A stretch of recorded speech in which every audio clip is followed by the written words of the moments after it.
bức hình này trong cái bài thi khung năng lực châu mình xuất hiện cái bức hình này, mình sẽ nói là sao? Yes, let me see, đúng không ạ? I can see. Thầy sẽ làm thử một đề cho mọi người. I can see there is a woman in the picture. Right?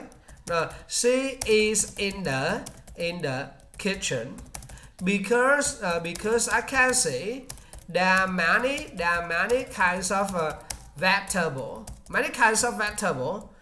Tomato, đúng rồi. Tomato, salad, meat, and so on.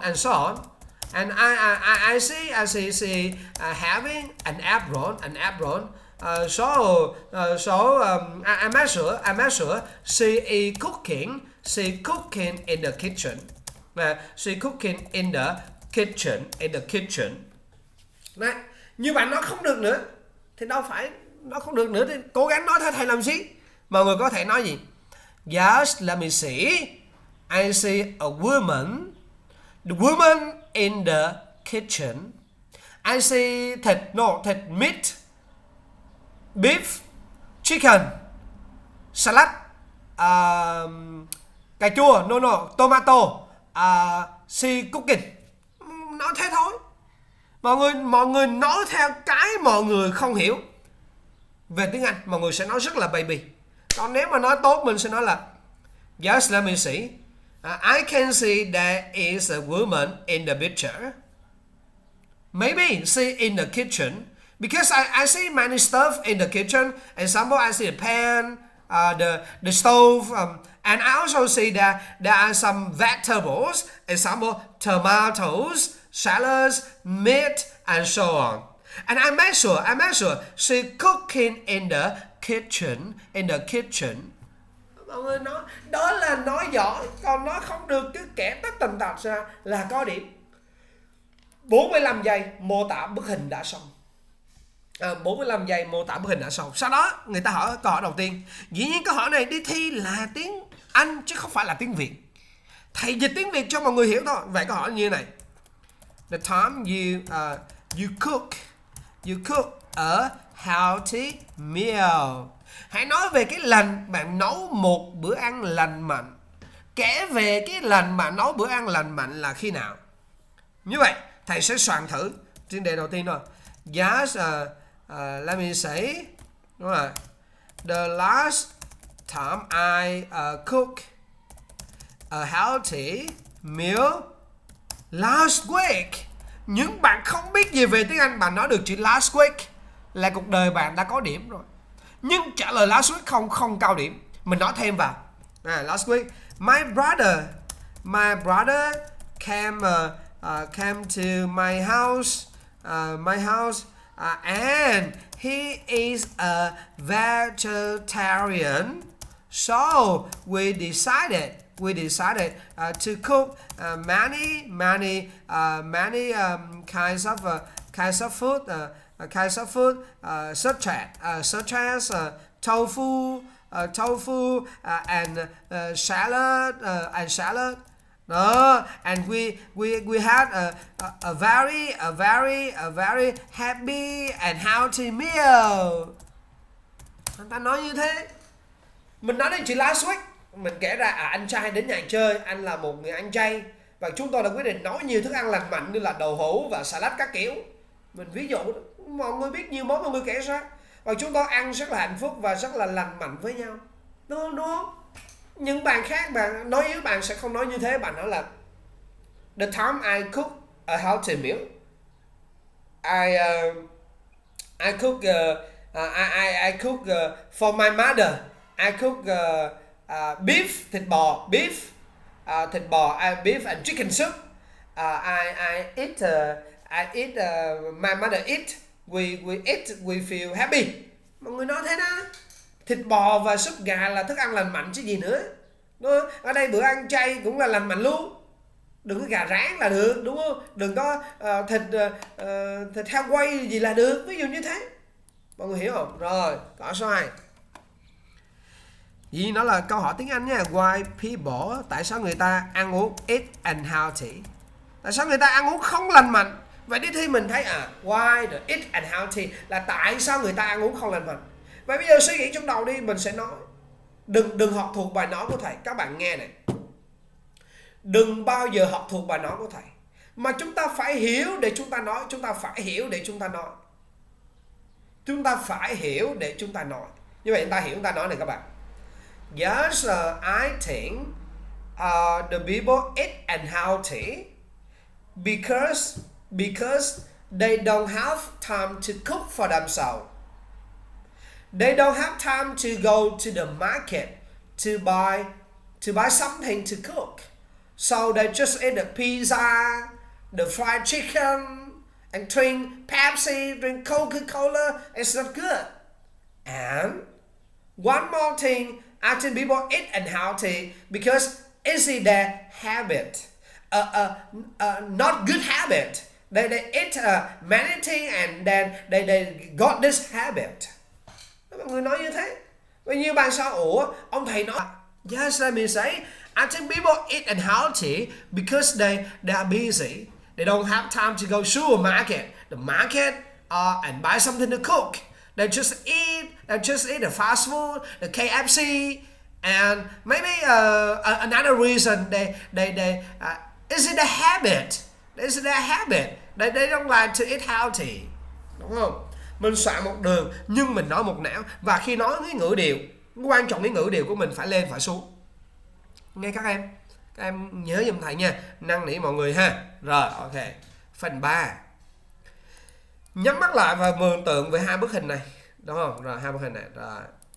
Đấy, hình gì? Phần 3 nó luôn có hai hình, bức hình bên trái, bức hình bên phải. Một người đàn ông không phải đàn ôn đâu, đàn ông nghe. Đang dùng cái máy tính, có cái ly nước này, có vẻ như đang tính tiền online cho sản phẩm.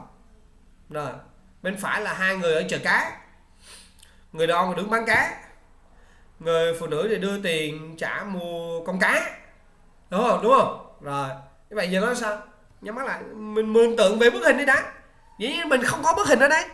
Rồi, bắt đầu mình nói. Cái cách nói của phần 3 là vẫn là yes, let me see. Rồi, I can see there are two picture. Rồi, the picture on the left. Có cái gì mọi người nói ra? The picture on the right. Có cái gì mọi người nói ra? Phải nói lại được the picture on the left và the picture on the right. Như vậy mình nói tiếp. Nghe chữ the left à. Đây là câu cửa miệng nha, đây là những cái cửa miệng nha. Bắt đầu mình sẽ lấy cái này. Mình nói này, bắt đầu mình nói vào. The picture I see there is a man. There is a man, okay? He is having a computer and he is in the store, and maybe he is the seller. And he is he's charging the money up brothers. Ví dụ thế. Charge the money up brothers là đang tính tiền của sản phẩm. Charging money of brothers. Được chưa? Picture on the right.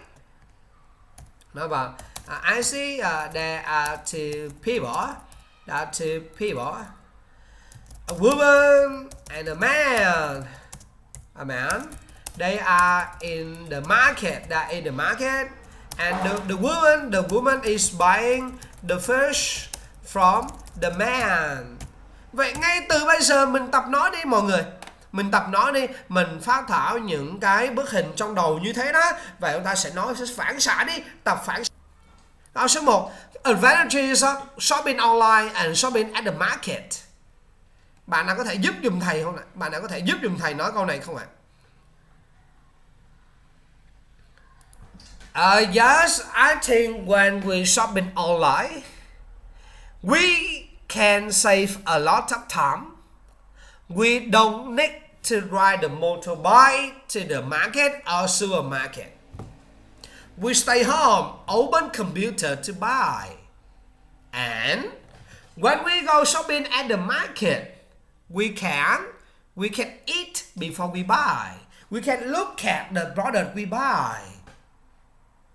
And at the market, we can reduce the price. We can bargain. Bargain là gì? Trả giá sản phẩm. Trả giá sản phẩm, đúng không? Như vậy thầy nói thử. Yes, let me say. Đúng không ạ? When we shop online, we can save a lot of time. We can say a lot of time. We can open computer at home to choose product. Đó, nó đơn giản, nó một ý thôi cũng được. Nhiều bạn ý hay hơn, mọi người nói ý hay hơn. Đừng bắt chước thầy làm chi cả nhé. And when we shop at the market, lợi ích mà, at the market, we can eat or we can look at the product. Look at product before we buy, and we can bargain products. Bargain là trả giá. Bargain là trả giá. We can bargain products. Yeah. Rất đơn giản như thế này. Mọi người ổn không ạ? Rồi, hỏi xoay. Con người ta sẽ mua sắm ở tương lai các cửa hàng chứ. Thực ra câu hỏi nó như thế này. Will people go to market in the market cũng được, hoặc là in the shop cũng được. In the future and why? Đấy. Con người ta sẽ mua sắm ở các siêu thị và các chợ trong tương lai chứ. Tại sao vậy? Tại sao hoặc tại sao không? Đúng không? Như vậy chúng ta sẽ trả lời sao? Tùy. Đây là quan điểm của mọi người. Và thầy đã nói rồi, không có đáp án đúng và đáp án sai. Không có đáp án đúng và đáp án sai. Vậy bây giờ cách nói là của riêng bạn. Vậy bạn nào có thể xung phong cho mình?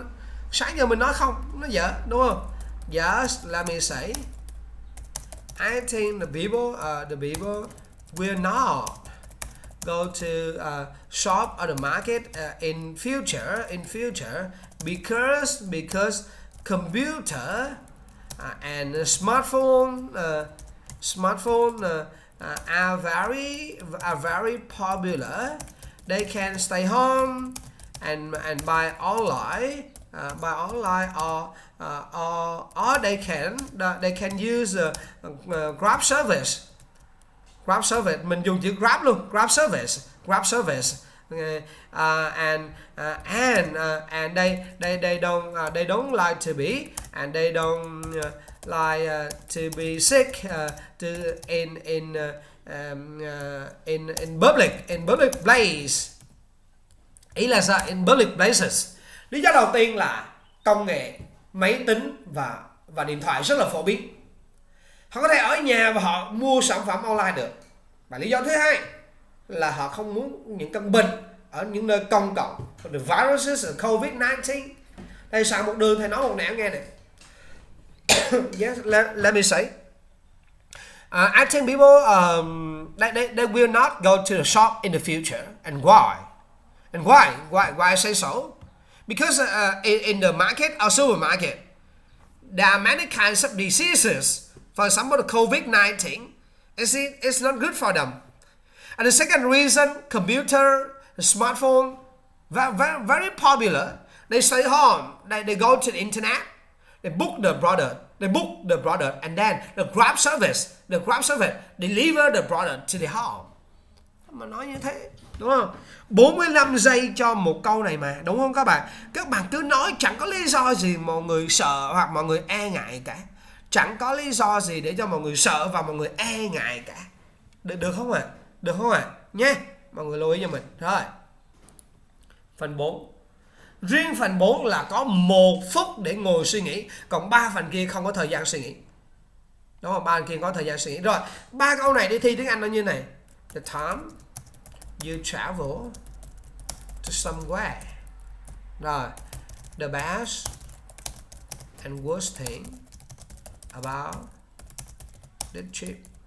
Tiếng Anh chứ phải đi thi tiếng Việt đâu. Why people travel to new places. 3 câu như thế. 3 câu như thế. Bạn nào trả lời dùm thầy phần 4. Đây là cách trả lời của mình. Đây là cách trả lời cho 3 câu. Những bạn nói yếu thì mình chỉ trả lời ngắn thôi. Còn những bạn nói giỏi mình nên nói thật nhiều. Nói yếu là sao? Ví dụ này. Firstly, the time I traveled to somewhere. Yes, last week I traveled girlfriend Đà Lạt. Nó dùng chữ đó đúng không? Rảnh đi Đà Lạt ta mà. Secondly, the best and worst thing about the trip. The best là tốt nhất đâu. The best hotel cheap. The worst thing many people. Đó, đi Đà Lạt hotel rẻ. Nhưng mà vừa rồi đông quá, đúng không? Ngày tiêm chủng toàn dân ngày 14 tháng 2. Rồi, why people travel to new places? And finally, why people travel to new places? Because they want selfie. Selfie là tự sướng đấy.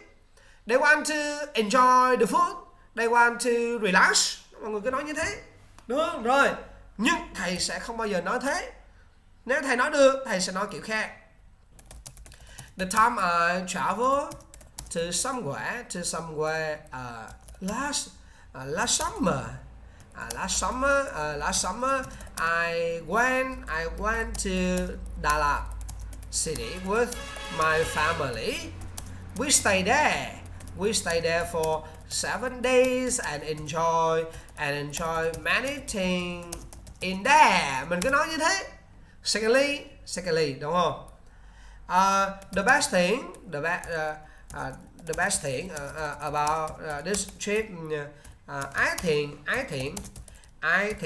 we have many we enjoy many kinds of food. We enjoy many kinds of food. We enjoy many kinds of food and visited many places. However, the worst thing were the fee of the hotel. It was so expensive. Đúng không? Cái dịch vụ hotel rất là đắt đỏ. Expensive.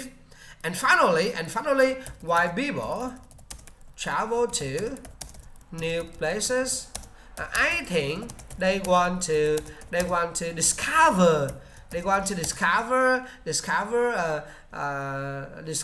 the culture, the food, and something else in the new places, and they want to learn something new. So they like to travel to different places. Đó. Người ta đi du lịch đến những nơi mới bởi vì người ta muốn khám phá về cultures là văn hóa, food là ẩm thực. Đúng rồi. Và người ta muốn làm gì nữa? Người ta muốn learn something new, học cái gì đó nó mới mẻ từ những cái nơi đó. Chứ không phải lên đó là tự sướng chụp hình các kiểu, đúng không ạ? Đấy, đó là lý do người ta đi du lịch. Đấy. Mỗi bạn sẽ một ý tưởng khác nhau. Mình già, ý tưởng của mình nó sẽ khó chịu. Và các bạn trẻ, ý tưởng của bạn sẽ hay. Tùy mọi người, các bạn cố lên, các bạn sẽ làm được. Như vậy, một đề thi, đây là một cái đề trọn vẹn như thế. Có ai thắc mắc gì không ạ? Đây là một cái bài thi năng lực châu, đúng không? Một cái khung năng lực châu nó sẽ diễn ra các phần như thế này. Như vậy, ai thắc mắc gì hỏi. Mọi người hỏi thoải mái, đấy là quyền lợi các bạn.